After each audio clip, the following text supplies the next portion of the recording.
የዘንዶ ቆዳ እስኪ አያችሁ አይደለ? የዘንዶ ቆዳ ነው።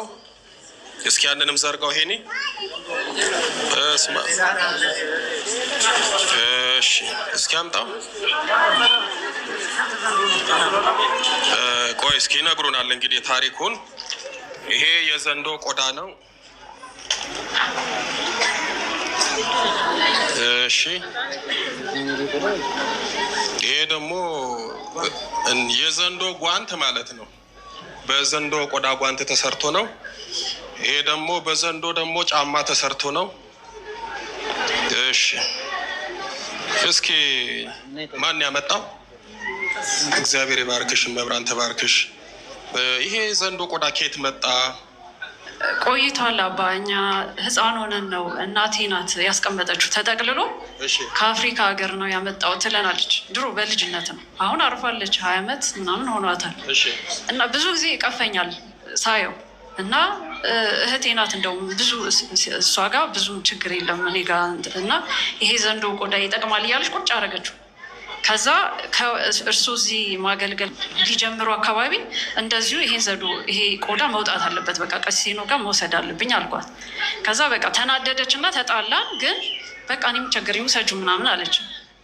እንደዛ ከተባለ በኋላ እስካመጣው ድረስ 2 ወር ዝም ብሎ በቃ ዝም አደረገኝ እንዳላመጣ። አሁን ሳምንት ከቤት አወጣሁት ጠቅልዬ ከስር ኮንዶሚኒየም ከስር ውጭ አረኩትና የዛሬ ሳምንት ማለት ነው። አሁን ዛሬ ደግሞ ይዤው መጣሁ እና ብዙ ጊዜ ምንድነው የሚታየኝ? ጸሎት ባረግም በሰግድም ትላልቅ ዘንዶ ስተኛ የዘንዶ አይነት ብርቱካናማ ከለር፣ ወርቅማ ከለር ብዙ አይነት ነው የሚታየኝ። በቃ ዘንዶ እና ዛር ነው ብለውኝ እንደውም ጸጥ አልኩኝ። እንደውም አሁን በዛው ለእርሱም ነገርኩት ማለት ነው። አሁን ዛሬ መብራን ፈቅዳ አመጣሁት እርሶ ጋር። እናትሽ እንዴት ሆና ነው? ታማን የሞተችው በድንገት ነው? በምንድን ነው? አዎ በጣም ታማን የሞተችው። እኛ ልጆች ነበርን። በጣም ታማን የሞተችው። በጣም ካንሰር ተባለ። ብዙ ጊዜ 3 ወር ምናምን አሟታል። ግን በጣም ከባድ ነበር ህመሙ። ለምን መሰለሽ የጠየኩሽ?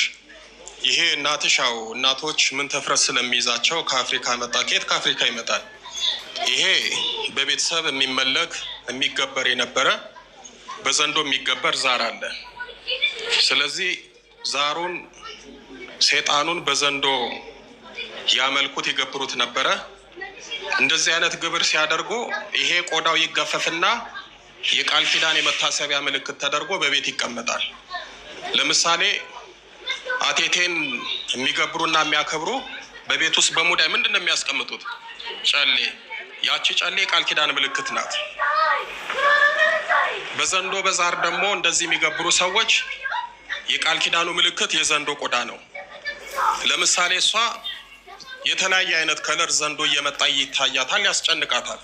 ያ ማለት ምንድን ነው? በቤተሰብ በዘንዶ የሚመለክ ክፉ መንፈስ አለ ማለት ነው።